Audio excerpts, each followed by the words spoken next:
Baik, kita lanjutkan ke subbab 4.4 using cross steps to measure agreement. Di sini contohnya adalah a company is interested in expanding its business. Jadi sebuah perusahaan ini tertarik untuk memperluas usahanya. Tapi dia harus memilih ada 20 lokasi tempat dia akan membangun usahanya tersebut ya. Ada 20 pilihan lokasi yang harus dipilih ya. Mana dari 20 tadi mana yang paling bagus. Nah, perusahaan ini sudah mempekerjakan mengontrak 2 konsultan untuk mengevaluasi lokasi-lokasi ini tadi secara terpisah.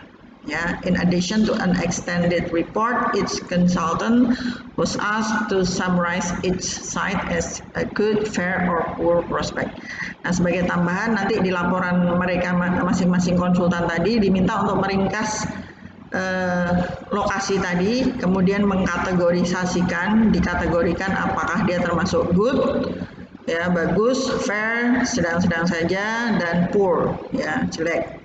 Nah, di sini kita sebagai perusahaan, you need to determine which sites the company should investigate further. Jadi kita akan menentukan lokasi mana berdasarkan laporan dari konsultan tadi, mana yang harus kita investigasi lebih lanjut. Itu kan 20, nanti di breakdown mana yang semakin kecil, dan jika memungkinkan, if possible, determine which of the consultants of the company should retain for further work. Dan, kalau memungkinkan, kita akan menentukan konsultan mana yang masih tetap akan bekerja dengan kita dalam jangka panjang. Jadi selain memutuskan 20 lokasi tadi, mana yang bagus, kita akan menentukan dari 2 konsultan tadi, mana yang tetap akan kita ajak bekerja sama untuk jangka panjang.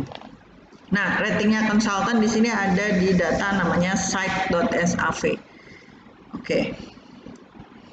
Kita masuk ke, sini. Ini data yang demo, kita tutup dulu, kita buka data apa tadi namanya, site ya.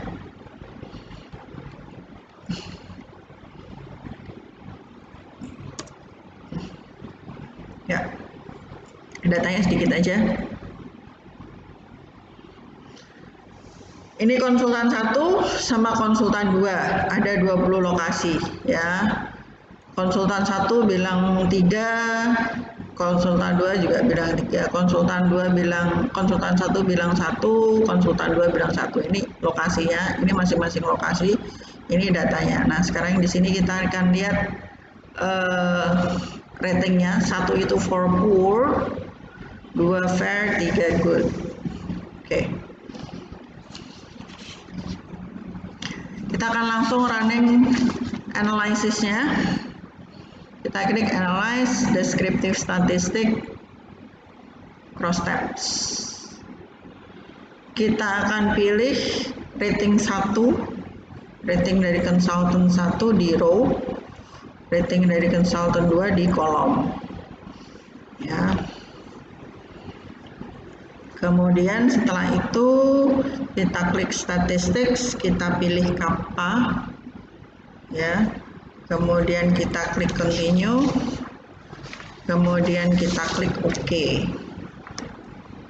Ya.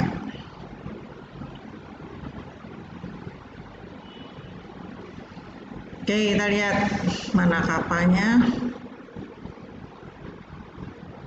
Nah, ini kapanya.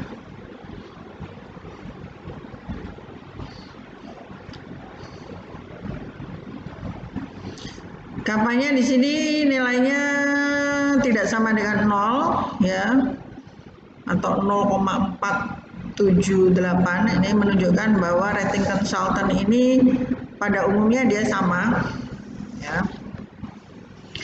Semakin mendekati 0 dia semakin beda, tapi karena ini jauh di atas 0 ya, berarti masing-masing konsultan ini memberikan pendapat yang relatif sama. Di sini juga nilai signifikansinya signifikan 0 ya. Nah, kita bisa lihat di sini. Konsultan 1, ini jawabannya ya. Ada yang konsultan 1 bilang jelek, konsultan 2 bilang jelek, ini ada 7. Sama-sama bilang jelek. Ada yang konsultan 1 bilang sedang-sedang saja, konsultan 2 bilang jelek. Ada yang konsultan 1 bilang bagus, konsultan 2 bilangnya jelek. Nah ini jelek apa bahasa Indonesia? Beda jauh ya, tapi cuma 1. Mungkin pertimbangannya beda. Kita nggak lihat laporan secara keseluruhan ya, tapi di sini kita bisa melihat ini ada yang beda banget. Yang satu bilang bagus, satu bilang jelek. Oke, kemudian konsultan 2 bilang konsultan 2 bilang sedang, sama-sama sedang, ini ada 2. Kemudian konsultan 2 ini bilang bagus, tapi konsultan 1 bilang sedang, ada 1. Kemudian konsultan 2 bilang bagus, konsultan 1 juga bilang bagus, ada 4 ya. Secara keseluruhan yang dibilang bagus oleh konsultan 2 ada 5, sedangkan yang dibilang bagus oleh konsultan 1 juga ada 5. Tapi di sini ada 2, di sini ada 8, di sini 7, di sini 13. Ya. Kalau seperti ini, mana yang akan kita pilih untuk terus bekerja sama dengan kita? Ya, kalau pendapatnya sih mereka relatif sama, artinya tidak ada perbedaan yang signifikan antara konsultan 1 dengan konsultan 2 ini sama, ya, sama-sama memberikan opini yang nggak beda jauh. Tapi kan kita harus menentukan konsultan mana nih yang mau kita gunakan terus. Kalau kita melihat di sini, ya, konsultan 1, dia jawabannya yang jelek ada 7, yang sedang ada 8, yang bagus ada 5. Ya. Artinya di sini masih banyak mengandung nilai tengah yang sedang-sedang. Tujuan kita menggunakan konsultan adalah kita memudahkan kita untuk mencari keputusan. Kalau kita keputusannya di sini masih banyak nilai tengah, kita tidak bisa memastikan mana yang bagus, mana yang jelek. Ya, masih harus mikir lagi. Tapi konsultan 2, dia dengan tegas membedakan antara Anda bisa lihat, ini nilai yang sedang-sedang ada 2. Yang lainnya kategorinya 13 dan 5. Di sini poor dan good. Jadi lebih enak kalau kita dikasih pilihan kan ya atau tidak sama sekali. Ya. Kalau misalnya kita masih harus mempertimbangkan lagi di sini di tengah-tengah, ini kan kita ngambil keputusan susah. Ya, sama halnya ini. Mana ya 7, 8, 5. Ini masih harus mikir yang 8 ini bagus apa enggak. Kalau di sini kan hanya berdasarkan 5. Berarti dia nggak berani mengambil keputusan. Konsultan 1 ini nggak berani mengambil keputusan. Lain dengan konsultan 2, dia lebih tegas. Ya, dia memutuskan oke, yang bagus 5, yang jelek 13. Ini yang sedang-sedang ada di tengah. Ya.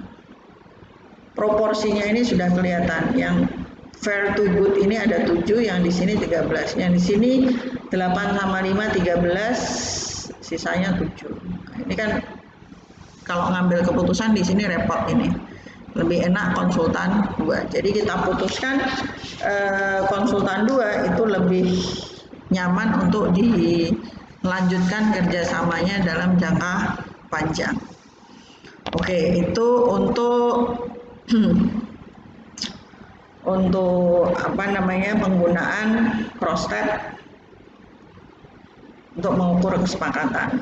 Ya, ini bisa Anda gunakan untuk rating macam-macam. Misalnya kalau suka nonton film, nonton film kan suka ada rating-rating kan. Ini kan misalnya Anda ngambil 20 film yang terbaik selama tahun 2020. Misalnya ada kan lembaga-lembaga rating film gitu. Anda tinggal pilih mau pakai yang Google atau mau pakai Rotten Tomato atau apa. Ini bisa digunakan untuk ini, ya. Oh, yang bagus ini yang terpercaya ini kayaknya Google atau rating Tomato. Kalau Google saya kira sangat subjektif. Subjektivitasnya agak tinggi. Oke, kita lanjutkan ke 4.5. Nah, ini kan. Nanti silakan dibaca ya yang sebelum 4.5. Nah, 4.5 kita lanjutkan di video berikut ini.